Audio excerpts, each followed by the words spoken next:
நேர்களை வணக்கம். நான் உங்கள் மார்ஷல். இன்றைய சிறப்பு நேர்காணலுக்காக நம்முடன் மூத்த பத்திரிகையாளர் திரு தாமோதரன் பிரகாஷ் இணைந்திருக்கிறார். வாருங்களோடு பேசுவோம். சார் வணக்கம். வணக்கம் மார்ஷல். தமிழக வெற்றி கழகத்தில் தொடர்ந்து மூத்த அரசியல்வாதிகள்லாம் இணைஞ்சிட்டு இருக்காங்க. செங்கோட்டையன் இணைஞ்சாரு. இப்போ ரீசெண்டா நாஞ்சில் சம்பத் அவர்கள் இணைஞ்சிருக்காரு. தொடர்ந்து பலம் கூடிக்கிட்டே இருக்கு போல. அதாவது ஒரு டேங்க்ல தண்ணி ரொம்ப நாள் கீழே வரும். அந்த டேங்க் இது வரைக்கும் ரொம்பாமலே இருந்தது. இப்போ ரெண்டு மூணு வாளி தண்ணி சேர்ந்துருக்கு, அவ்வளோதான். அது ரொம்பி அது வழிஞ்சு அதுக்கப்புறம் கீழே வீடுகளுக்கு அந்த தண்ணி வரணும் அப்படின்றதுக்கு இன்னும் நிறைய தூரம் போக வேண்டியது. ஒரு செங்கோட்டையனாலையும் நாஞ்சில் சம்பத்தாலையும் இந்த நாட்டில் புரட்சி பண்ணிட முடியுமா? அவங்க விஜயோட சேர்ந்தா கூட அவங்களால என்ன இந்த நாட்டில் புரட்சி பண்ணிட முடியுமா? வாய்ப்பே கிடையாது. அப்படின்னா எத்தனையோ கட்சிகள் தோணுன உடனே தமிழறிவு மணியின் கட்சிலாம் மிகப்பெரிய புரட்சி பண்ணியிருக்கோம். அப்படிலாம் எதுவும் கிடையாது. யார் சேர்றாங்கன்றது ரொம்ப பெரிய முக்கியத்துவம் இல்லை. சேர்றவங்கெல்லாம் எம்ஜிஆராக இருக்கணும். அங்கே இருக்கிறது ஒரு எம்ஜிஆர். அண்ணாவோட சேர்ந்தது எல்லாமே மிகப்பெரிய ஆட்களாக பின்னால் உருவானவங்க. அப்போ தெரியல பேராசிரியர் அன்பழகன் யாரும் தெரியல, நாவலர் நெடுஞ்செழியன் யாரும் தெரியல, கருணாநிதி யாரும் தெரியல, எம்ஜிஆர் யாரும் தெரியல. அப்படிலாம் தான் அந்த கட்சியில் சேர்ந்தாங்க, உருவானாங்க, வளர்ந்தாங்க. அந்த மாதிரி இப்போது செங்கோட்டையன் ப்ரூவன் ஸ்டஃபா? இது வரைக்கும் ஒன்றும் கிடையாது. ஒரு ஸ்டேட் லீடராக அவர் ஒன்றும் பெரிய அளவுக்கு சாதிச்சது கிடையாது. நாஞ்சில் சம்பத்துன்னு இது வரைக்கும் அவர் போன எந்த இடம் உருப்பிட்டுருக்கு? திமுக அதில் நிலைக்க முடியல. மறுபடியும் திமுகவுக்கு வர்றாரு, மறுபடியும் நிலைக்க முடியல. மதிமுகவுக்கு புரட்சி ஏற்படுத்துறேன்னு போனார், அங்கேயும் நிலைக்க முடியல. டிடிவி தினகரன் கிட்ட போனார், அங்கேயும் டிடிவி தினகரனும் ஒன்றும் பண்ண முடியல. அதுக்கப்புறம் நான் 6 வருஷமாக எந்த கட்சியிலையும் இல்லைன்னு சொல்லிட்டு இப்போ தாவேக்கால சேர்ந்துருக்காரு. அவ்வளோதானே? அது ஒரு பாசிங் பை தானே. அற்ற குளத்து அருநீர் பறவை தானே அது. குளத்துல தண்ணி இருக்குன்னு போயிருக்கு, அவ்வளோதான். இதனால என்ன ஆகிட போகுது? வலு கூடிக்கொண்டே இருக்கிறதுன்ற வார்த்தைக்கெல்லாம் ஒன்றும் பெரிய அளவுக்கான விஷயமே கிடையாது. அங்கே உண்மையான வலு யாருன்னா ஆதவ் அர்ஜுன் ரெட்டியும் அவருடைய மோசடி லாட்ரி பணமும் தான் அங்கே வலு. நீங்கள் யோசிச்சு பாருங்க, விஜய் மைனஸ் ஆதவ் அர்ஜுன் ரெட்டி ஒன்றுமே கிடையாது. ஒரு ஃபங்க்ஷன் கிடையாது, ஒரு மாநாடு கிடையாது, ஒரு போக்குவரத்து கிடையாது, ஒரு ஊர்வலம் கிடையாது, ஒரு பொதுக்கூட்டம் கிடையாது, எதுவும் கிடையாது. செத்தவங்களுக்கு 20 லட்சம் ரூபாயும் கிடையாது. விஜய் ஆப்ரேட்டட் பை ஆதவ் அர்ஜுன் ரெட்டியுடைய போலி மார்டினோட போலி லாட்ரி பணம், சுரண்டல் லாட்ரி பணம். இதுதான் விஜய்ன்ற திரைபிம்பம் பிளஸ் சுரண்டல் லாட்ரி பணம். விஜய்ன்ற திரைபிம்பம் கொஞ்சம் க்ரௌடை சேர்க்குது. சுரண்டல் லாட்ரி பணம் அதுக்கு தேவையான ஏற்பாடுகளை பண்ணுது. இதுதான் அவங்களோட விஷயம். லேட்டஸ்டாக நாஞ்சில் சம்பத் போனது கூட அவருக்கு 50 லட்சம் ரூபா ஆதவ் அர்ஜுன் ரெட்டி கொடுத்துருக்காரு. அப்படியா? ஆமாம். இவர் 30 கோடி ரூபாய் வாங்கியிருக்காரு செங்கோட்டையன். எல்லாமே பணம் தான். ஸோ சுரண்டல் லாட்ரி பணம் இல்லைன்னா விஜய் கிடையவே கிடையாது. இல்லை, 50 லட்சம் ரூபா கொடுத்து இப்படி விலைக்கு தான் நிர்வாகிகளை வாங்குறாங்களா? கண்டிப்பாக. செங்கோட்டையன் போகிற மாதிரி இப்போது ஒரு கண்டிஷன் வரும்போது சேகர் பாபு இடையில பூந்து பேசினார். அப்போ அவரோட ரேட்டு ஏறிச்சு. அவர் 30 கோடி ரூபாய் கொடுக்குறோம் அப்படின்னு பேசி தான் அவர் கூப்பிட்டுருக்காங்க. நீங்கள் செங்கோட்டையன் இன்னைக்கு அவர் போயிருக்காரு. அவருக்கு என்ன பதவி? நிர்வாகிகள் குழுவோட ஒருங்கிணைப்பாளர். நிர்வாகிகள் குழு எங்கே இயங்குது? என்ன அமைப்பு இருக்கு? முதல்ல பொதுச் செயலாளர், தேர்தல் மேலாண்மை பொதுச் செயலாளர், அமைப்பு பொதுச் செயலாளர். 4 மாவட்டத்துக்கு மட்டும் ஒரு அமைப்பு பொதுச் செயலாளர். அமைப்பு செயலாளர் நம்ம ஒத்துக்கலாம், பார்த்துருக்கோம்.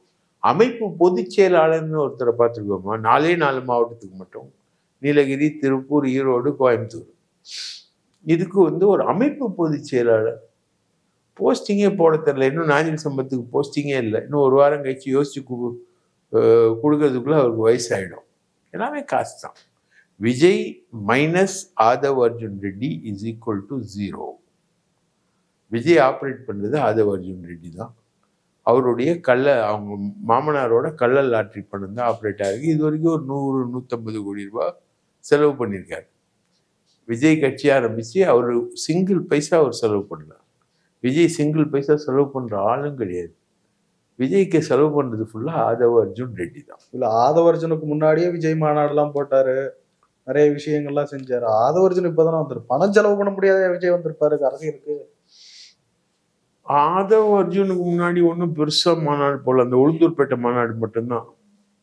அதான் ஃபர்ஸ்ட் மாநாடு. அதுக்கப்புறம் ஆதவ அர்ஜுன் ரெட்டி வந்துட்டார். மதுரை மாநாடு அவர் போட்டது தான். மற்ற கூட்டங்கள் எல்லாமே அவர் போட்டது தான்.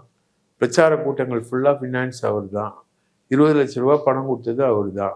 இப்போ காசு கொடுத்து இவங்களெல்லாம் தூக்கிட்டு வரதும் அவர் தான். டெல்லியில சுப்ரீம் கோர்ட்ல கேஸ் போட்டதும் அவர் தான்.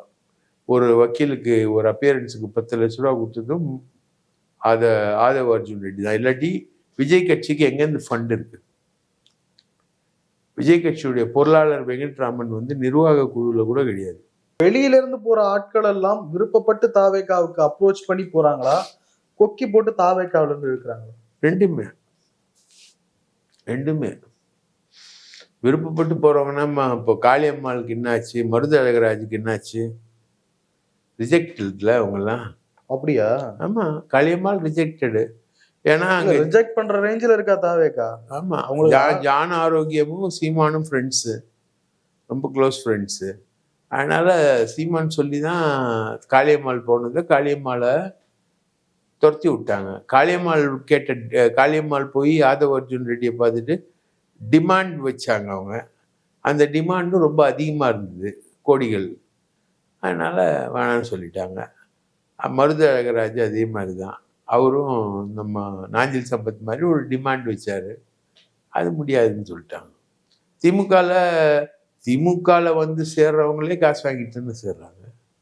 உதாரணத்துக்கு இவன் பிஹெச் பாண்டியன் மகன் மனோஜ் பாண்டியன் 20 கோடி ரூபா திமுகவில் இருந்தா திமுகவுக்கு வந்தது, உள்ள வந்தது. அதே மாதிரி வைத்தியலிங்கத்துக்கு திமுக சைட்ல இருந்து 25 கோடி ரூபா பேசினாங்க. அவர் அங்க போயிட்டு ஏடிஎம்கே சைட்ல போயிட்டு அங்க 25 கோடி ரூபா பேசுறாங்க. நான் வந்து 50 கோடி ரூபா கொடுத்தா ஏடிஎம்கேக்கு வந்துடுறேன் அப்படின்னு அவர் அந்த சைடு பேசுறாரு.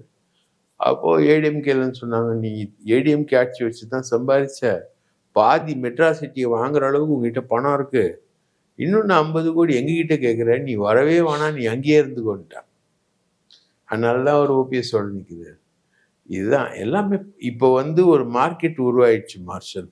அதாவது அந்த ஓபிஎஸ் கிட்ட இருக்கிறவங்க, உதிரிகளா இருக்கிறவங்க, அதிமுக அதிருப்தியா இருக்கிறவங்க, இது ஒரு மார்க்கெட். இந்த மார்க்கெட் வந்து யாரால வேணா பர்ச்சேஸ் பண்ண முடியும். சின்னசாமின்னு ஒருத்தர் உலகமகா ஃப்ராடு, மிகப்பெரிய ஊழல் குற்றச்சாட்டு, தொழிற்சங்கத்திலே வசூலில் ஊழல் பண்ணதா அவர் மேலே குற்றச்சாட்டு இருக்கு. அவர் ஏதோ அந்த தொண்டாமுத்தூர் சிங்காநல்லூர் தொகுதியில் கொஞ்சம் ஓட்டு வாங்கக்கூடிய ஆள். அவரை கூப்பிட்டு சேர்த்துருக்காங்க செந்தில் பாலாஜி மூலமாக. செந்தில் பாலாஜி மூலமாக சேர்த்திங்கன்னா அது காசு இல்லாமல் என்ன, காசு மூலமாக காசு கொடுத்து தான் சேர்த்துருக்காங்க. ஸோ இன்னைக்கு அரசியலே வந்து காசு, பொய்யை வச்சு ஏமாத்துறது, அதுக்கான காசு. இதையிலே அப்படிதான். பல ஊடகவியலாளர்கள் வந்து காசுக்காக தான், அவங்க சொல்லக்கூடிய அந்த பொய் நெரேட்டிவ்காக காசு வாங்கக்கூடிய நிலவரம் தான் இருக்கு. நாஞ்சில் சம்பத்தை என்ன பிளான்ல சார் எடுத்திருக்காங்க? அவரை வச்சு எப்படி அந்த கட்சி பலம் பெறும்? நாஞ்சில் சம்பத் வந்து கத்திக்கிட்டே இருப்பாரு. கொஞ்சம் இலக்கிய ரீதியா, இலக்கண ரீதியா கொஞ்சம் பேசுவாரு. ஊர் ஃபுல்லா சுத்தி வருவாரு. அவ்வளவுதான். அதுதானே திமுகலையும் வச்சிருந்தாங்க, அதுதானே மதிமுக வச்சிருந்தாங்க. ஊர் ஃபுல்லா சுத்தி வருவாரு, பயங்கரமா பேசுவாரு. இப்படியும் பேசுவாரு, அப்படியும் பேசுவாரு. அது மாதிரி ஒரு ஆள். அவர் விஜயை திட்டி பேசினதெல்லாம் இப்ப சமூக ஊடகங்கள்ல வெளியே வந்துகிட்டு இருக்கு. எவ்வளவு மோசமா விஜயை திட்டுறாரு. திமுகவை திட்டுறது இப்போ ஆடிச்சு. இப்போ விஜய் திட்டிக்கிட்டு இருந்தாரு, மற்றவங்களை எல்லாரையும் திட்டிக்கிட்டு இருந்தாரு. அவர் சேர்ற ஒவ்வொரு இடத்தையும் திட்டுவார். வைகோவை திட்டுவார், திமுகவை வைகோ கிட்ட இருந்து திமுகவையும் கலைஞரையும் திட்டாத திட்டு கிடையாது. அவங்க திமுகவை திட்டினது. இப்போ மறுபடியும் வைகோட்ட சேர்ற மாதிரி திமுகவை திட்டுறதுக்கு ஒரு சந்தர்ப்பம் கிடைச்சிடுது. அவர் பேசுவார், அவ்வளோதான். நாஞ்சில் சம்பத்து காணாத மேடே இல்லை மதிமுகவில். மதிமுக இமாலய வளர்ச்சி அடைஞ்சிடுச்சு. விஜய்க்கு இங்க இருக்கிற மாசு, விஜய்க்கு இங்க இருக்கிற மாசு அது விஜய்க்காக இருக்கிற மாசு, அது ஒன்றும் நாஞ்சில் சம்பத் மாசு கிடையாது. அத நாஞ்சில் சம்பத்து பரவலா கொண்டு போவாருல்ல. தமிழ்நாடு ஃபுல்லா பிரச்சாரம் பண்றதுக்கு விஜய் கிட்ட அனுமதி கேட்டிருக்காரு, அவரும் அனுமதி கொடுத்திருக்காரா? அதாங்க, தமிழ்நாடு ஃபுல்லா போய் என்ன கேட்பார் அவரு? ஒரு புண்ணாக்கு கேட்க முடியாது. விஜய் கிட்ட இருக்க மாசு விஜய்க்காக வந்த மாசு, அவ்வளவுதான். அது இவர் போய் என்ன பண்ண போறாரு? எள்ளு வந்து என்னைக்கு காயுதுப்பா, எலி புடுக்க இவர் எதுக்கு காயிறாருன்னு தெரியல எனக்கு. இவர் என்ன பண்ண போறான்றது சப்ஜெக்ட் டு என்ன என்ன விதமான விஷயங்களை இவர் கேரி அவுட் பண்ண போறான்றது தெரியல. இப்ப தாவேகாவுக்கு இன்னும் பல முக்கிய நிர்வாகிகள் மற்ற கட்சிகள்ல இருந்தெல்லாம் வர வாய்ப்பு இருக்கு அப்படின்றாங்க. வேற யார் யார் போக வாய்ப்பு இருக்கு? இப்போ பிரவீன் சக்கரவர்த்தி போயிருக்காரு. பிரவீன் சக்கரவர்த்தி வந்து ராகுலுக்கு நெருக்கமானவர், காங்கிரஸ்ல வந்து ஹை இதில் இருந்தவர்.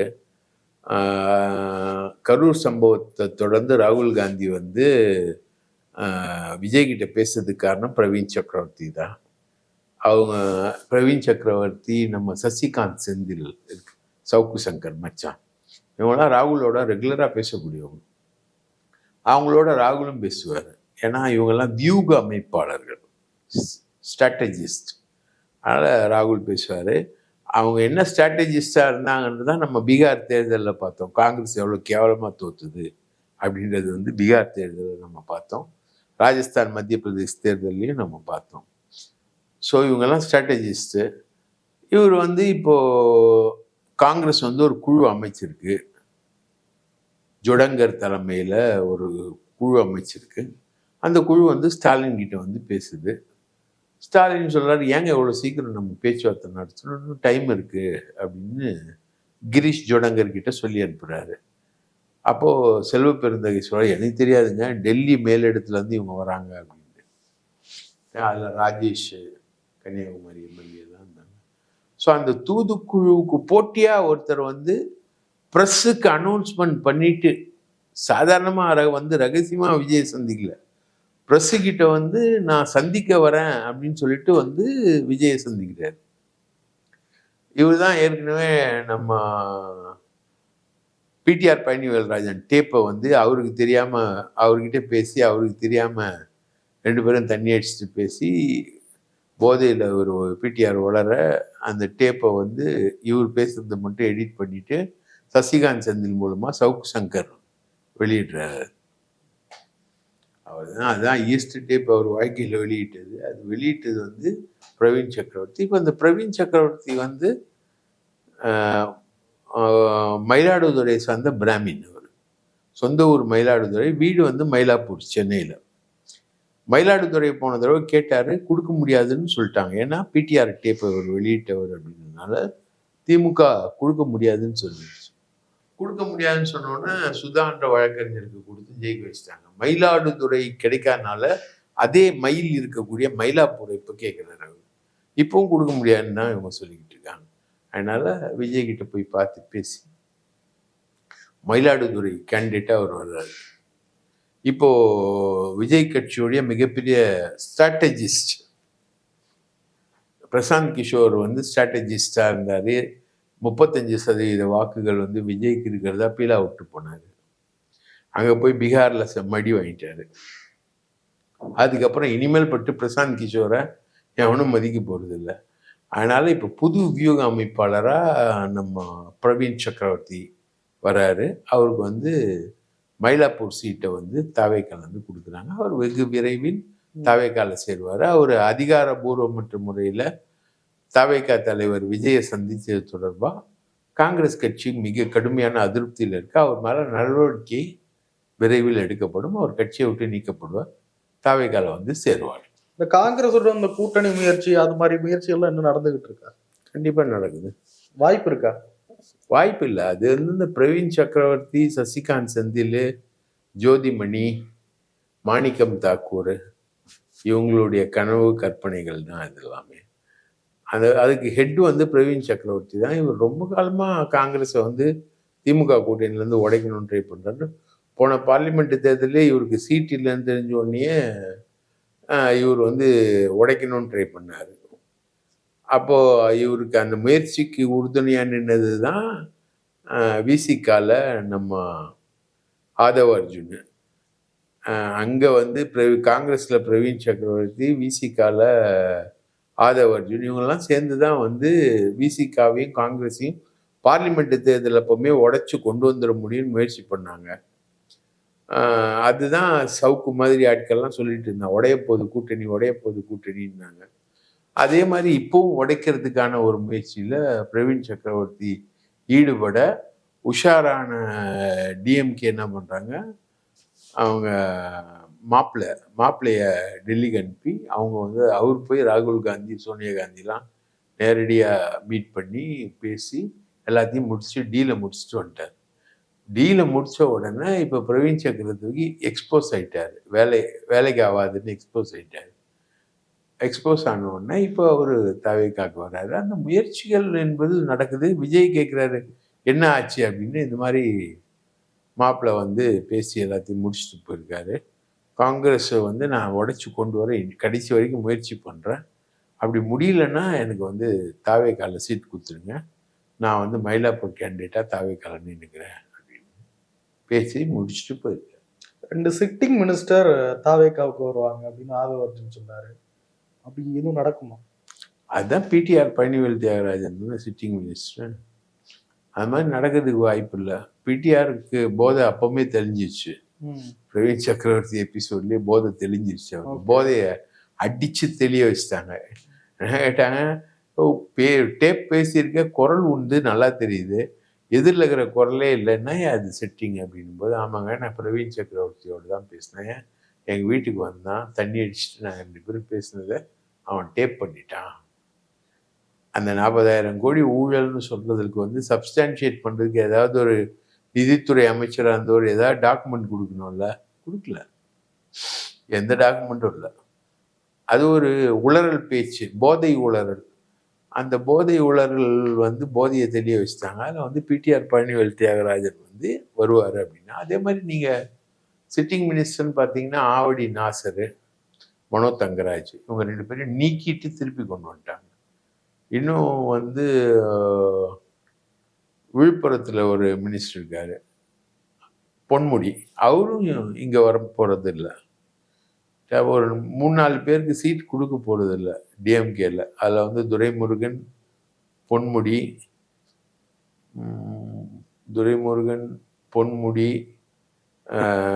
ரகுபதி, அது மாதிரி ஒரு 4 பேருக்கு சீட் கொடுக்க போதில்லை. அவங்களும் இங்கே வர்றதுக்கான வாய்ப்பு என்பது இல்லை.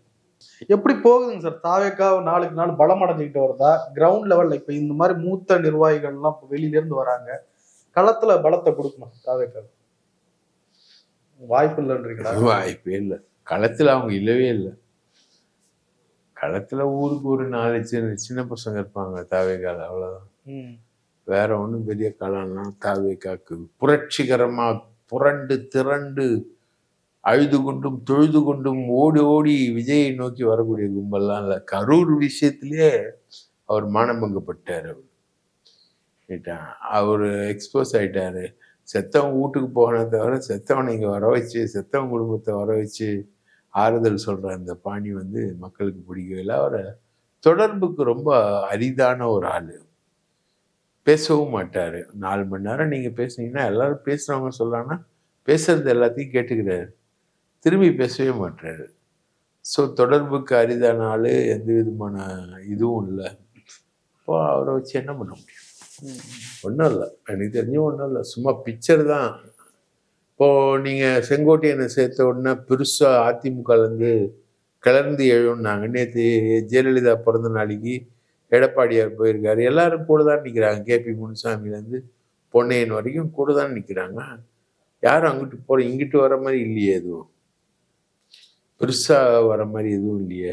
செங்கோட்டையன் ஒரு மிகப்பெரிய தலைவர்னா என்ன, 1972 எம்ஜிஆரோட இருந்து அதிமுகவில் கோலோச்சிக்கிட்டு இருந்த தலைவர்னா குறைந்தபட்சம் சேகர் பாபுவை தான் அவரால் வலிக்க முடியுது.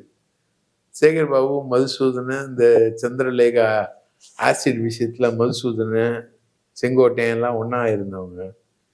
அது மாதிரி கொடநாடு வாங்கிறதுல ஒன்றா இருந்தவங்க. ஜெயலலிதாவுடைய அதிரடி படையாக இருந்தவர் தான் செங்கோட்டையன். அது மாதிரி இருந்தாரே தவிர, அது வேலைக்காரனை தவிர ஒரு நிறுவனத்தில் வேலைக்காரனாக இருக்கிறவனால முதலாளி ஆக முடியும்னா அதெல்லாம் வந்து சக்ஸஸ்ஃபுல்லாலாம் பண்ணிட முடியாது. அதுக்குன்னு ஒரு தனி டேலண்ட் வேணும். நிறைய விஷயங்களை பயிர்ந்து ரொம்ப நன்றி. வாய்ப்பளித்ததுக்கு